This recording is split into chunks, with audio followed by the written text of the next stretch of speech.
Hi guys, welcome to my YouTube channel to the commerce. അപ്പോൾ ഇന്നത്തെ ഈ വീഡിയോയിൽ നമ്മൾ ഡിസ്കസ് ചെയ്യാൻ പോകുന്ന ഒരു ടോപ്പിക്കാണ് കാഷ്വൽ ഇൻകം. അപ്പോൾ കാഷ്വൽ ഇൻകം എന്ന് പറയുമ്പോൾ അതൊരു ടൈപ്പ് ഓഫ് ഇൻകമാണ്.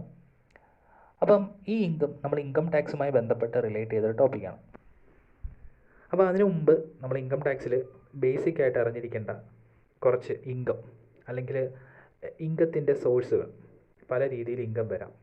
അത് ഏതൊക്കെ സോഴ്സാണെന്ന് വെച്ചാൽ നമുക്ക് സാലറി ഉണ്ട്. അതിനെ പല ഹെഡുകളായിട്ടാണ് നമ്മൾ തിരിക്കുന്നത്. അപ്പോൾ അതിനകത്ത് സാലറി, അതായത് നമ്മളിപ്പോൾ എംപ്ലോയി ആണെങ്കിൽ നമുക്ക് എംപ്ലോയറുടെ കയ്യിൽ നിന്നും സാലറി കിട്ടാം. അല്ലെങ്കിൽ നമുക്ക് ഏതെങ്കിലും ഒരു ഹൗസ് പ്രോപ്പർട്ടി, അതായത് വീട് പോലെയുള്ള എന്തെങ്കിലും പ്രോപ്പർട്ടീസ് ഉണ്ടെങ്കിൽ അത് റെൻറ്റിന് കൊടുക്കുമ്പോൾ നമുക്ക് കിട്ടുന്ന ഒരു ഇൻകം. അതുപോലെ തന്നെ നമുക്ക് എന്തെങ്കിലും അസറ്റൊക്കെ ഉണ്ടെങ്കിൽ ആ അസറ്റ് സെയിൽ ചെയ്യുമ്പോൾ കിട്ടുന്ന ഒരു ഗെയിൻ, ഒരു ക്യാപിറ്റൽ ഗെയിൻ എന്ന് പറയാം. അതുപോലെ തന്നെ നമുക്ക് എന്തെങ്കിലും ബിസിനസ് അല്ലെങ്കിൽ പ്രൊഫഷൻ ഒക്കെ ഉണ്ടെങ്കിൽ അതിൽ നിന്നും കിട്ടുന്ന ഒരു ഗെയിൻ ഓർ പ്രോഫിറ്റ്. അപ്പോൾ ഇങ്ങനെ 4 ഹെഡ്സുകളിൽ ഇൻകം ഉണ്ട്. അതിന് പുറമെ ഇൻകം ഫ്രോം അതർ സോഴ്സ് മറ്റൊരു ഹെഡുണ്ട്. ഇതിലും 4 ഉൾപ്പെടാത്ത ബാക്കി ഇൻകംസ് എല്ലാം വരുന്നത് ഇൻകം ഫ്രം അതർ സോഴ്സിലാണ്. അപ്പോൾ ഈ ഇൻകം ഫ്രം അതർ സോഴ്സിനകത്ത് വരുന്നൊരു ഇൻകമാണ് കാഷ്വൽ ഇൻകം. അപ്പോൾ കാഷ്വൽ ഇൻകം എന്ന് പറഞ്ഞാൽ നമുക്ക് അധികം ആർക്കും മനസ്സിലാവത്തില്ല. പക്ഷേ ഒരു എക്സാമ്പിൾ പറഞ്ഞാൽ നമുക്ക് എല്ലാവർക്കും പെട്ടെന്ന് മനസ്സിലാവും.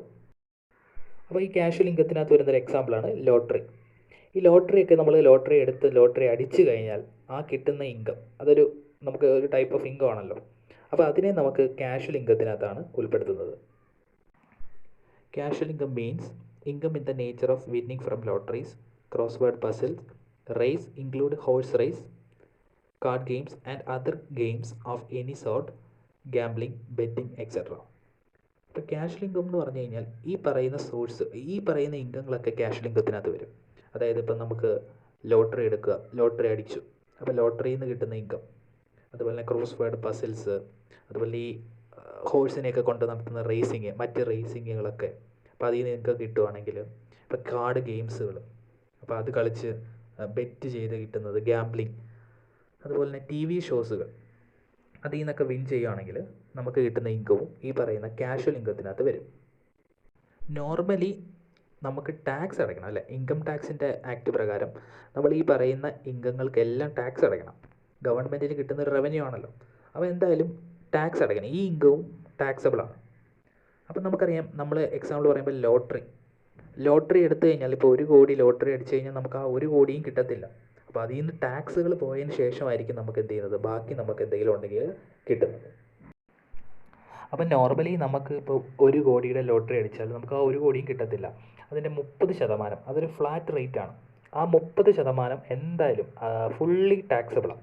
ആ 30%-ന് ടാക്സ് അടച്ചേ പറ്റും. അതുപോലെ തന്നെ നമുക്ക് യാതൊരു വിധത്തിലുള്ള എക്സംഷനോ ഡിഡക്ഷനുകളോ ഈ ഒരു ഇൻകത്തിൻ്റെ പുറത്ത് ചെയ്യാൻ പറ്റത്തില്ല. അപ്പോൾ ഈ 30% ഫ്ലാറ്റ് റേറ്റിന് പുറമെ സർചാർജ് ഉണ്ട്. അതുപോലെ തന്നെ ഹെൽത്ത് ആൻഡ് എഡ്യൂക്കേഷണൽ സെസ് 4%.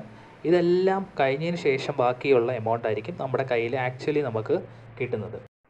അതുപോലെ തന്നെ ഈ 30%, അതുപോലെ തന്നെ സർചാർജ്. ഈ സർചാർജ് എന്ന് പറയുന്നത് ഒരു സ്ലാബ് റേറ്റ് ഉണ്ട്. ആ സ്ലാബ് റേറ്റ് വെച്ചിട്ടാണ് നമ്മൾ സർചാർജ് എത്രയാണെന്ന് കാൽക്കുലേറ്റ് ചെയ്യുന്നത്. അതുപോലെ തന്നെ അതിൻ്റെ പുറത്ത് 4% സെസ്. അപ്പോൾ ഈ എമൗണ്ട് എല്ലാം പേ ചെയ്ത്, അതായത് TDS ആയിട്ട് അവർ ഡിഡക്റ്റ് ചെയ്തതിന് ശേഷമായിട്ടായിരിക്കും നമ്മുടെ കയ്യിലേക്ക് വരുന്നത്. അല്ലാതെ നമ്മൾ പിന്നീട് ടാക്സ് എന്ന് പറഞ്ഞ് പേ ചെയ്യേണ്ട ഒരു കാര്യവും ഇല്ല. അപ്പം ലോട്ടറി മാത്രമല്ല, ഈ ഹോഴ്സ് റേസ്, അതുപോലെ കാർഡ് ഗെയിംസ്, ലോട്ടറി ടിക്കറ്റ്സ്, അതുപോലെ തന്നെ മറ്റ് സോഴ്സുകൾ, അതായത് നമ്മൾ പറഞ്ഞ TV ഷോസ്, ബെറ്റിങ്, ഗാംബ്ലിങ്, ഇത്തരം സാധനങ്ങളെല്ലാം കാഷ്വൽ ഇൻകത്തിനകത്ത് വരും. അപ്പോൾ ഈ രീതിയിലായിരിക്കും നമ്മൾ ടാക്സ് കാൽക്കുലേറ്റ് ചെയ്യുന്നത്. അപ്പോൾ നമുക്ക് തന്നെ ടാക്സ് കാൽക്കുലേറ്റ് ചെയ്ത് നോക്കാവുന്നതേ ഉള്ളൂ.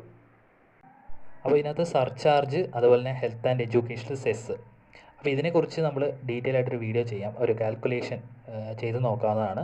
അത് മറ്റൊരു വീഡിയോയിൽ നമുക്ക് ചെയ്യാം. ഇന്നത്തെ ഈ വീഡിയോ നമ്മളിവിടെ അവസാനിപ്പിക്കുകയാണ്. അപ്പോൾ ഈ വീഡിയോ എല്ലാവർക്കും യൂസ്ഫുൾ ആയെന്ന് വിശ്വസിക്കുന്നു. തുടർച്ചയായി ഇത്തരം വീഡിയോസുകൾ അപ്ലോഡ് ചെയ്യണമെങ്കിൽ തീർച്ചയായും നിങ്ങൾ എന്നെ സബ്സ്ക്രൈബ് ചെയ്യുക, ഷെയർ ചെയ്യുക, ലൈക്ക് ചെയ്യുക. Thank you.